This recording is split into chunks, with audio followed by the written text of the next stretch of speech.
speed. Sir, Mayday, Pakistan 803. Pakistan 803, roger, sir. Both runways available to land.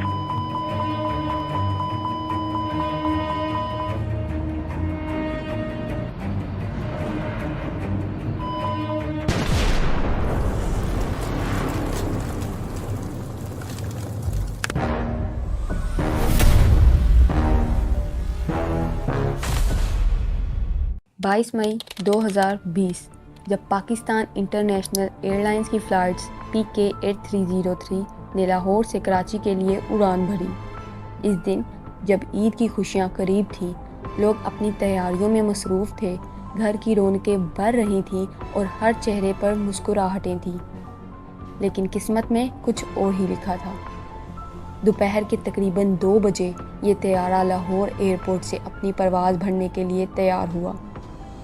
इस वक्त corona virus के बाइस मुल्क भर में लॉकडाउन की सूरत हाल थी, लेकिन ईद की तातीलात के पेश नज़र मुसाफिरों की तादाद बढ़ गई थी। 91 मुसाफिर और 8 क्रू मेंबर्स परवाज़ PIA में शामिल थे, जिनके ख्वाब खुशियों से भरे थे।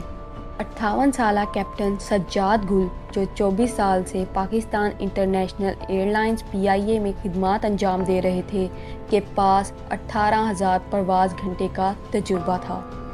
वो इस दिन रोज़े की हालत में थे और परवाज़ की क़यादत कर रहे थे, और इनके साथ 33 साला फ़र्स्ट ऑफिसर उस्मान आज़म ने PIA में 10 साल काम किया था और एयरबस A320 पर फ़र्स्ट ऑफिसर के तौर पर तरबियत हासिल की थी। वो भी इस दिन रोज़े से थे और कैप्टन की मदद कर रहे थे। परवाज़ की शुरुआत खुशगवार थी। जब ये तैयारा 34,000 फीट की बुलंदी पर पहुंचा, ये एक सादा मगर अहम परवाज़ थी, लेकिन हर चीज़ जल्द ही बदलने वाली थी। तैयारे के पायलट्स ने अपने काम में महारत से काम लेते हुए जहाज़ को टेक ऑफ के बाद ऑटो पायलट में डाल दिया और फिर कुछ गैर अहम गुफ्तगू में मसरूफ़ हो गए। लेकिन ये सब कुछ एक बड़ी गलती की तरफ बढ़ रहा था। जब तैयारा नवाब शाह के करीब पहुंचा तो कंट्रोल टावर ने इन्हें 7,000 फीट की बुलंदी पर आने की हिदायत की। इस वक्त असल मसला ये हुआ कि पायलट्स ने फ़्लाइट मैनेजमेंट कंप्यूटर FMC में नए रूट की सेटिंग नहीं की। नतीजा ये हुआ कि तैयारा अपनी मतलूबा बुलंदी से ज़्यादा यानी 10,000 फुट पर रहा। कंट्रोलर ने पायलट्स को इन अल्फाज में आगाह किया कि आपकी बुलंदी ज़्यादा है, क्या आप एक और चक्कर लगाकर आना चाहेंगे? मगर कैप्टन सज्जाद गुल ने खुद एतमादी से जवाब दिया, नहीं, हम लैंडिंग कर लेंगे। ये वो लम्हा था जब इनकी खुद एतमादी ने इन्हें बर्बाद कर दिया। पहली लैंडिंग की कोशिश के दौरान बदकिस्मती से फ़र्स्ट ऑफिसर ने लैंडिंग गियर नहीं खोला। तैयारा रनवे पर बगैर लैंडिंग गियर के टिच डाउन कर गया, जिसके नतीजे में इंजन्स को शदीद नुकसान पहुंचा और तैयारे में ऑयल लीक होने लगा। ये वो लम्हा था जब कैप्टन को एहसास हुआ कि सूरत हाल किस कदर ख़तरनाक हो चुकी है। फ़ौरन इन्होंने जहाज़ को दोबारा हवा में उठाने की कोशिश की, लेकिन दोनों इंजन पहले ही नुकसान का शिकार हो चुके थे। टेक ऑफ के दौरान जहाज़ की रफ्तार 300 किलोमीटर फ़ी घंटा से ज़्यादा हो गई थी, मगर इंजन्स पूरी ताकत फराहम नहीं कर रहे थे। जब जहाज़ ने बुलंदी हासिल करने की कोशिश की तो अचानक राइट इंजन ने काम करना छोड़ दिया।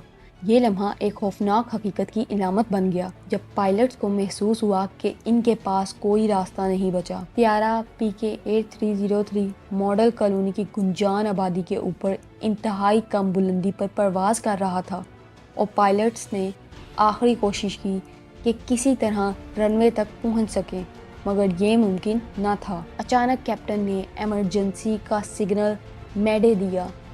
ये एक ज़ोरदार पुकार थी, एक ऐसी आवाज़ जो कि सिर्फ इस वक्त बुलंद होती है जब सब कुछ कंट्रोल से बाहर हो जाता है। हर एक मुसाफिर की सांसें रुक गईं, दिल की धड़कनें तेज़ हो गईं। पायलट्स की तमाम कोशिशें नाकाम हो गईं। फिर एक धमाके की आवाज़ सुनाई दी जिसने ज़मीन को हिला कर रख दिया। तैयारा एक धुंधली तस्वीर की तरह आबादी के दरमियान गिरकर तबाह हो गया।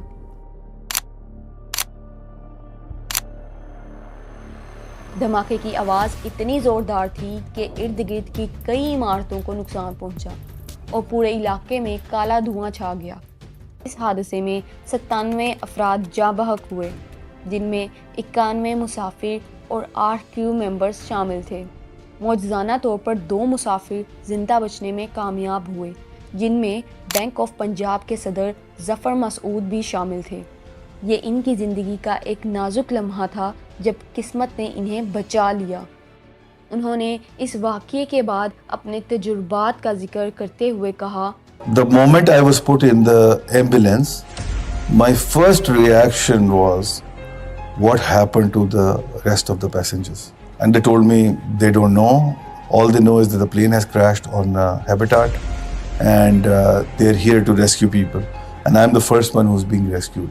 دوسرے بچ جانے والے کا نام محسن تھا، جس نے کہا، آگ لگنے کے بعد جو ہے وہ اسموک، اندھیرا، اندر کچھ نہیں نظر آ رہا تھا، کوئی بندہ نہیں نظر آ رہا تھا، صرف چیخ و پکار سنائی دے رہی تھی بس۔ تو اللہ کا بہت شکر تھا کہ میری جو سیٹ تھی وہ وہیں اپنی جگہ سٹینڈ تھی۔ تو میں نے جو ہے وہ ادھر ادھر دیکھا ہے تو میں نے اپنا سیٹ بیلٹ کھولا ہے۔ سیٹ بیلٹ کھول کے مجھے ہلکی سی ایک روشنی نظر آئی اپنی بیک سائڈ پہ، رائٹ سائڈ پہ، کیونکہ میری ونڈو سیٹ تھی، 8F میری سیٹ تھی۔ بیک سائڈ پہ میں نے دیکھا تو روشنی نظر آئی ہے، میں نے کوشش کی اس روشنی کی طرف جانے کی اور میں وہاں جانے میں کامیاب ہوا۔ وہاں جانے کے بعد میں ونگ کے اوپر آیا، ونگ کے اوپر تھوڑا چل کے میں نے 10 فٹ کے نیچے جمپ کی ہے۔ جمپ کرنے کے بعد میں باہر چلا گیا۔ باہر جانے کے بعد ایمبولینس جو ہے وہ منگوائی ہے لوگوں نے، وہاں کے جو مقامی تھے۔ تحقیقات کا آغاز ہوا اور ان میں یہ بات سامنے آئی کہ حادثے کی بڑی وجہ پائلٹس کی توجہ کی کمی اور انسانی غلطی تھی۔ کاکپٹ وائس ریکارڈر اور فلائٹ ڈیٹا ریکارڈر نے یہ انکشاف کیا کہ پائلٹس مسلسل غیر ضروری گفتگو میں مصروف رہے، کنٹرولرز کی وارننگ کو نظر انداز کیا اور جہاز کو دوبارہ چکر لگانے کا موقع کھو دیا۔ یہ واقعہ پاکستان کی ایویشن کی تاریخ میں ایک سنجیدہ سوالات اٹھانے والا لمحہ تھا۔ یہ صرف ایک طیارے کے حادثے کی کہانی نہیں، بلکہ یہ انسانی غلطیوں، ذہنی دباؤ اور انتظامی ناکامیوں کی داستان بھی ہے۔ آج بھی یہ کہانی ہمیں یہ سکھاتی ہے کہ زندگی کتنی نازک ہے۔ ان 97 لوگوں کی یادیں جو عید کی خوشیوں کے قریب اپنی زندگی کی آخری پرواز پر نکلے، ہمیں یہ سوچنے پر مجبور کرتی ہیں کہ ہم کس قدر قیمتی ہیں اور ہر لمحے کو جینے کی کوشش کرنی چاہیے۔ یہ کہانی انسانیت کی بے بسی، خوابوں کی ادھوری کہانی اور انسانی کوششوں کی ناکامی کی ایک مثال ہے۔